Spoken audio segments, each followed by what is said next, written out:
Hi Jelle, how are you doing? I hope everything is good. Congratulations again for your 1000 subscribers, well deserved, and I hope you will reach much higher results very soon. Also, thank you for offering to help with my maples trees, and in this regard, here I am trying to fill you in with my current situation. So we recently moved to this place, and in the deck here we have this planter which contains expanded clay and soil. I managed to completely remove all the weeds and aphids and other animals that were growing there and replace them with the maples. This is a temporary solution. I thought that by putting them here they would have grown in a better way, but before moving with the questions, I'll just mention that by doing so I managed to salvage this guy. This is an ash tree that was growing in the middle of the weeds. I just took it out, planted here, and since then he just had two branches with leaves that bottom to one, and now it's so much higher and actually growing very well, and the weeds on the soil as well, to be honest. But going back to the planter, as you can see, more weeds are starting to grow at the very bottom of it, but here are all the maples. So we start with this one. This is an Acer atropurpureum, the red one. I've noticed that this one, with respect to all the others, has the tip of the leaves completely burnt. It was my understanding that this one, being red, was the one most resistant to the sun, and anyway this should be the spot on the planter that gets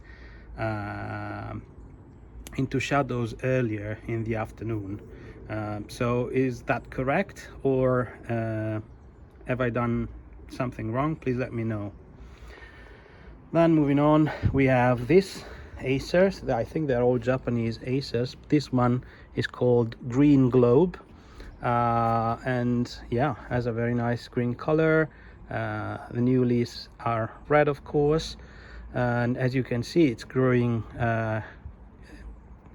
wildly. It is crazy, and again I'm finding a little bit of problems understanding where should I start to cut, what should I do, and again, if you could give me just some suggestions, I think it would be amazing. Moving on, we have this other Acer. This one is called Orange Dream because leaves should get a nice orange tint. It looks like more pink, but again, this I think is looking better. The two stems are very defined. They are opening a little bit wider than the other three, and it looks a little bit better. Still, I see in some bits a very long internode like here, and in other bits a much shorter one. So again, please let me know what should I do. It would be again much appreciated. Moving on, we have this one. This one is called Butterfly, and yeah, I don't know if it is a variegata cultivar or what. It looks very nice. Again, it's opening a little bit better than the Green Globe. I quite like it, but again, there are bits like here in which you have a big gap between initial foliage and the rest of the foliage, and again, I'm not really sure what should I do here as well. Many branches with no leaves.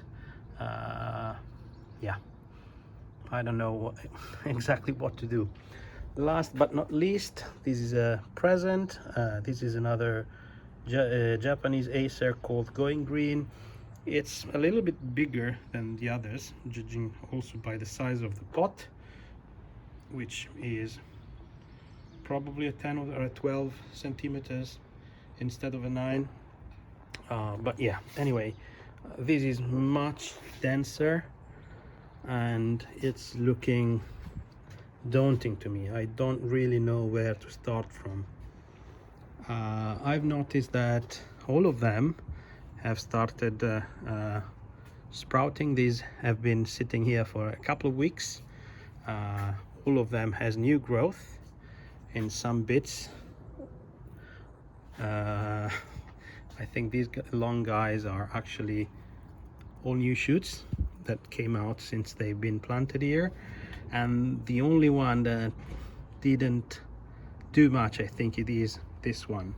So again, is there a trick that I should apply to them?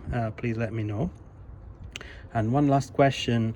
I heard, oh, maybe there is some growth there, but it's very, very low. And yeah, I don't know, is this dead, by the way? Could be. I don't have scissors with me. Anyway, one other thing that I heard that I would like to ask you is that I heard that if you keep them into the pot but you plant them in the soil, they will grow roots much faster, and anyway, being in the pot, it will be much easier to remove them from there eventually, because here will have to become a flower planter according to my partner. So is that correct? Is that a good idea? Should I just get rid of that, put them directly into the soil? Of course, the reason why I did that was because I was planning to make them grow bigger and much faster than they would normally do in a pot. Because actually here in the nearbys I keep seeing wonderful acers grown as garden trees, and they are amazing. Just before moving on, if you wonder, this guy is a hawthorn. I can't remember the cultivar. Persimilis, Crategus persimilis. That should be a variety of hawthorn that is native of South Ontario. Usually they have wonderful flowers. I look forward to see if this one will survive. Just put it here, had it in for a couple of weeks inside to get it used, because it got dispatched to me by mail. Leaves of a weird color, but I hope that the weather will treat them well. Last but not least, before closing this video, so this is my forest. Last year I got, I think, 5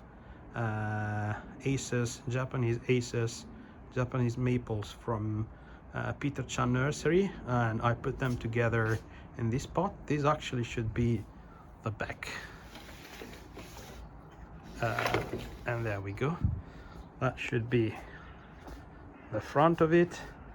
I try to keep an overall triangular shape. I pruned that very recently, but as you can see, it's growing like crazy.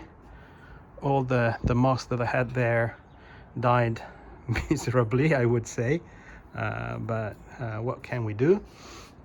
So again, I keep trying to shorten them to have ramification, but yeah, of course, last year I did wired it and I didn't pay enough attention.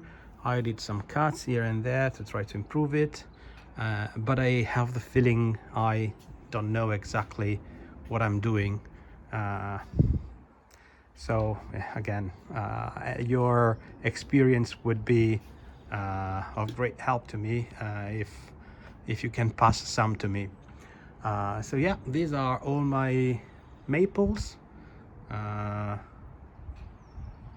As you can see, the weather today is not very good. It's starting to rain, but please let me know if there is anything that I can do to make these guys grow better, healthier, and more importantly, look nicer.